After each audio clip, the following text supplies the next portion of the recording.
Assalamualaikum warahmatullahi wabarakatuh. Segala puji dan syukur kita panjatkan kehadirat Allah Subhanahu wa Ta'ala, Tuhan yang Maha Esa, yang telah memberikan kita nikmat iman, nikmat kesadaran, dan kesempatan untuk terus mencari kebenaran dan kebijaksanaan dalam perjalanan hidup ini. Sholawat serta salam semoga senantiasa tercurah kepada Nabi Muhammad SAW, keluarga, dan para sahabatnya yang telah menunjukkan jalan lurus menuju kebenaran dan kebahagiaan hakiki. Halo para pencari kebijaksanaan, para penjelajah batin, dan Anda semua yang selalu ingin memahami hidup ini lebih dalam. Selamat datang kembali di channel Steffi Natura. Hari ini, kita akan membahas sebuah kalimat yang mungkin sering Anda dengar. Sebuah frasa yang telah berulang kali diucapkan dalam ceramah, diskusi, bahkan mungkin dalam obrolan sehari-hari. Kalimat itu adalah, neraka kebanyakan perempuan. Benarkah neraka penuh perempuan? Tafsir rahasia rohani dan jasmani. Bagaimana rasanya mendengar kalimat ini? Mungkin ada yang langsung menerimanya sebagai fakta tak terbantahkan, karena memang sudah sering diulang. Tapi, saya percaya di antara kita pasti ada yang merasa sedikit terusik, sedikit tidak nyaman, bahkan mungkin bertanya-tanya dalam hati. Benarkah begitu? Apakah Tuhan kita, Sang Maha Adil dan Maha Bijaksana, begitu diskriminatif? Bisakah gender biologis kita benar-benar menjadi penentu utama nasib akhirat kita dengan cara yang begitu simplistis? Jika Anda pernah merasa demikian, jika ada bagian dari diri Anda yang berontak terhadap narasi yang membelenggu ini, maka Anda berada di tempat yang tepat.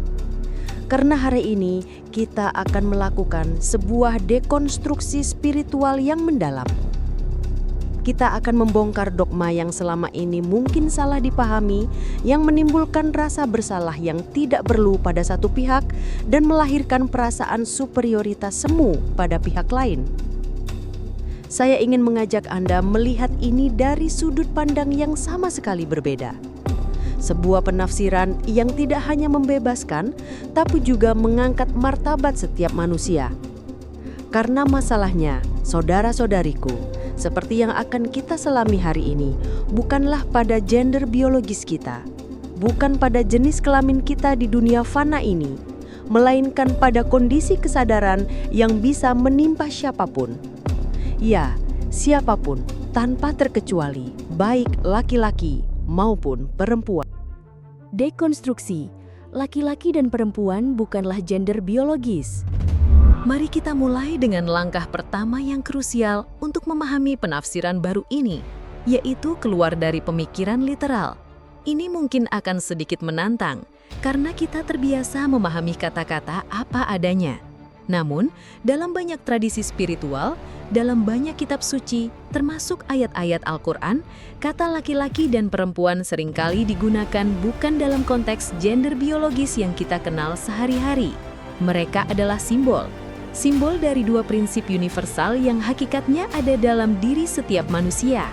Bayangkan diri Anda sebagai sebuah mikrokosmos alam semesta kecil, di mana ada dua kekuatan energi yang saling melengkapi dan berinteraksi. Pertama, laki-laki adalah simbol dari rohani. Apa itu rohani? Rohani mewakili kesadaran murni kita. Ia adalah prinsip kepemimpinan yang bijaksana dalam diri kita. Ia adalah intuisi yang menuntun. Ia adalah percikan ilahiyah yang menghubungkan kita dengan dimensi yang lebih tinggi, yang mengarah ke langit, ke keabadian, ke nilai-nilai universal seperti kebenaran, keadilan, cinta, dan kasih sayang.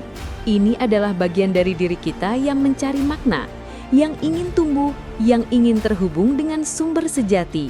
Rohani adalah sang navigator, sang pemimpin, sang penunjuk jalan. Ia adalah mata batin yang melihat melampaui ilusi duniawi. Dan kedua, perempuan adalah simbol dari jasmani. Apa itu jasmani? Jasmani mewakili tubuh fisik kita dengan segala kebutuhannya. Ia mewakili hawa nafsu dan keinginan-keinginan duniawi yang begitu kuat. Keinginan untuk makan, minum, tidur, bersenang-senang, memiliki harta, mendapatkan pujian, tampil cantik atau tampan, terhindar dari rasa sakit. Ini adalah emosi kita yang bergejolak.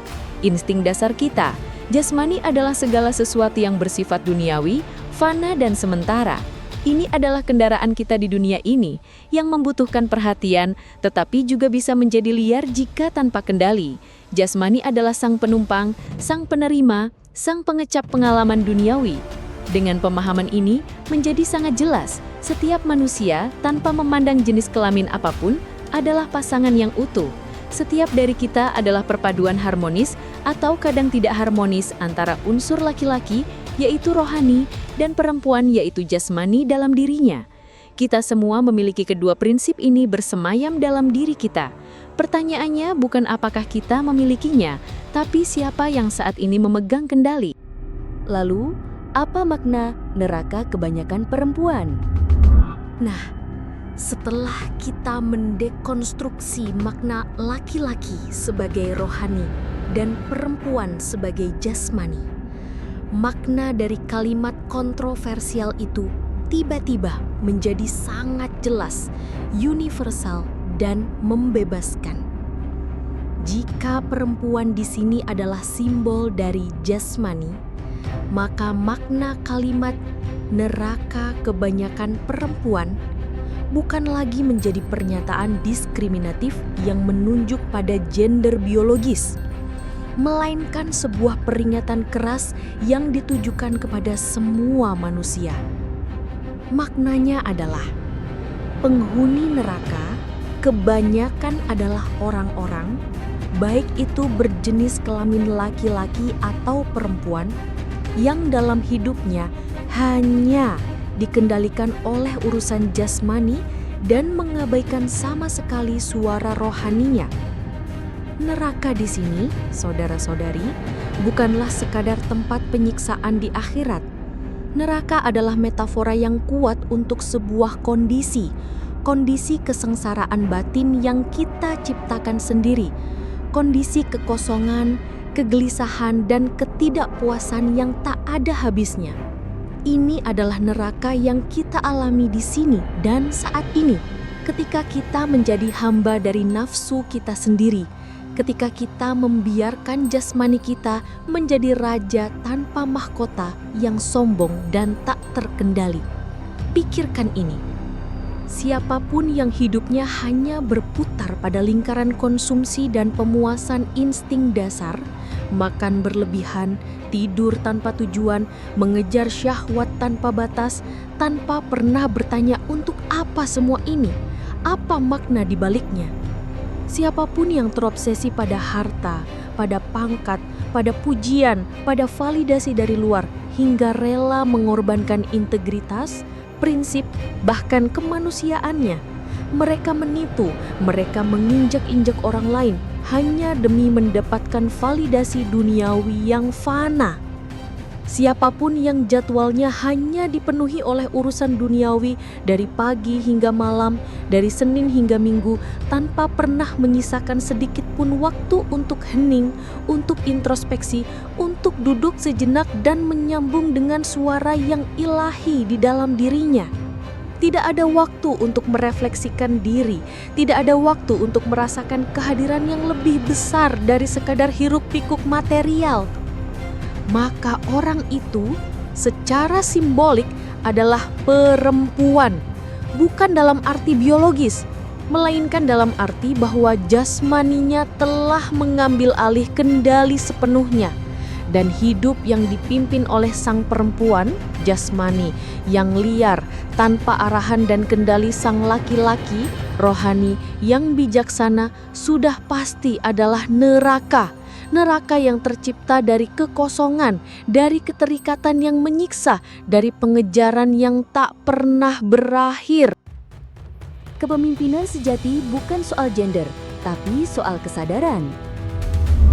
Pemahaman ini juga memberikan pencerahan pada ayat lain yang sering disalahpahami, yaitu laki-laki adalah pemimpin bagi perempuan. Secara literal, ayat ini telah menjadi landasan bagi banyak ketidakadilan, banyak penindasan, dan pembatasan terhadap perempuan di berbagai budaya. Namun, ketika kita kembali pada penafsiran simbolik ini, makna ayat tersebut berubah total menjadi sebuah prinsip universal tentang tata kelola diri internal yang sangat mendalam. Rohani yang disimbolkan sebagai laki-laki harus menjadi pemimpin yang bijaksana, yang berani, yang adil bagi jasmani yang disimbolkan sebagai perempuan. Kepemimpinan sejati yang dimaksud di sini, saudara-saudariku, bukanlah kepemimpinan berbasis gender biologis. Ini adalah kepemimpinan kesadaran atas nafsu. Ini adalah kemampuan rohani kita untuk membimbing tubuh dan keinginan kita, bukan sebaliknya. Ini adalah kebijaksanaan untuk membedakan antara kebutuhan hakiki dan keinginan fana, antara yang abadi dan yang sementara. Oleh karena itu, seorang wanita yang secara biologis berjenis kelamin perempuan, namun rohaninya kuat, kesadarannya tajam, dan ia mampu memimpin serta mengendalikan jasmaninya dengan bijaksana, ia adalah pemimpin sejati. Ia jauh lebih berhak memimpin dirinya, bahkan mungkin orang lain, daripada seorang laki-laki secara biologis yang jasmaninya liar, nafsunya tidak terkendali, dan rohaninya tumpul, bahkan mungkin tertidur pulas. Pada akhirnya, ini bukan tentang siapa yang lebih tinggi atau lebih rendah berdasarkan jenis kelamin. Ini tentang siapa yang lebih sadar, siapa yang lebih mampu mengendalikan diri, siapa yang mampu mengaktifkan sang laki-laki, yaitu rohani, di dalam dirinya untuk membimbing sang perempuan, yaitu jasmani, menuju kemuliaan. Kesimpulan, dari dogma yang membelenggu menuju kesadaran yang membebaskan. Jadi, teman-teman sekalian, bukan jenis kelamin biologis kita yang menentukan tempat akhirat kita, atau bahkan kualitas hidup kita di dunia ini. Bukan, yang menentukan adalah siapa yang menjadi pilot dalam diri kita. Apakah sang pilotnya adalah rohani yang sadar, yang terbang dengan peta kebijaksanaan, membawa kita pada tujuan-tujuan mulia, penuh kedamaian dan kebermaknaan sejati, yang tahu kapan harus menanjak, kapan harus menukik, kapan harus beristirahat untuk mencapai destinasi yang abadi? Ataukah sang pilotnya adalah jasmani yang rakus, yang hanya tahu cara menerbangkan kita dari satu kenikmatan sesaat ke kenikmatan sesaat lainnya tanpa arah, tanpa tujuan, tanpa pernah memikirkan bahan bakar yang terbatas, hingga akhirnya kehabisan energi, kehilangan kendali, dan jatuh ke dalam kehampaan? Neraka kebanyakan perempuan bukanlah kutukan untuk satu gender. Sama sekali bukan. Ia adalah sebuah peringatan keras, sebuah alarm spiritual yang ditujukan untuk semua manusia, baik laki-laki maupun perempuan. Peringatan agar kita waspada agar tidak terjebak dalam identitas perempuan kita, identitas jasmani kita yang serba fana dan penuh keinginan. Peringatan agar kita terus-menerus melatih, menguatkan, dan mengaktifkan laki-laki atau rohani kita untuk memegang kendali atas kehidupan kita. Pertanyaan terpentingnya bukanlah kamu laki-laki atau perempuan secara biologis, tetapi pertanyaan yang akan mengubah hidup kita adalah, siapa yang saat ini jadi pemimpin dalam dirimu? Maukah Anda membiarkan jasmani yang liar menguasai? Ataukah Anda akan memilih untuk mengizinkan rohani yang bijaksana untuk memandu perjalanan hidup Anda? Pilihan ada di tangan Anda, di dalam kesadaran Anda. Saya harap penafsiran ini memberikan pencerahan, membebaskan Anda dari dogma yang mungkin sempat membelenggu dan mengajak kita semua untuk lebih introspeksi. Mari kita akhiri perjumpaan kita kali ini dengan memohon kepada Allah Subhanahu wa Ta'ala. Ya Allah, Tuhan yang Maha Pengasih lagi Maha Penyayang, limpahkanlah kepada kami kebijaksanaan untuk senantiasa menjadikan rohani kami sebagai pemimpin yang bijak atas jasmani kami. Bimbinglah kami agar hidup kami penuh dengan kesadaran, kebermaknaan, dan keikhlasan dalam menjalankan perintah-Mu. Jauhkanlah kami dari keterikatan duniawi yang membelenggu dan dekatkanlah kami pada cahaya kebenaran-Mu yang abadi. Amin ya Rabbal Alamin. Jika Anda merasa video ini bermanfaat, mencerahkan, atau bahkan sedikit mengguncang cara pandang Anda, saya mohon untuk Anda like video ini agar pesan ini bisa menjangkau lebih banyak orang. Tinggalkan komentar di bawah. Saya sangat ingin tahu bagaimana pandangan Anda setelah mendengarkan penafsiran ini. Bagaimana rasanya bagi Anda? Mari kita bangun diskusi yang sehat dan mencerahkan. Share video ini kepada teman, keluarga, atau siapapun yang Anda rasa perlu mendengarkan pesan ini. Mungkin ada di antara mereka yang selama ini terbebani oleh pemahaman literal yang sempit. Dan yang paling penting, jika Anda belum subscribe ke channel Steffi Natura, segera klik tombol subscribe dan aktifkan lonceng notifikasi agar Anda tidak ketinggalan video-video terbaru saya tentang spiritualitas, pemberdayaan diri, dan perjalanan kesadaran. Terima kasih banyak atas waktu dan perhatian Anda. Semoga kita semua senantiasa dibimbing oleh kebijaksanaan rohani dalam diri kita. Wassalamualaikum warahmatullahi wabarakatuh. Sampai jumpa di video berikutnya.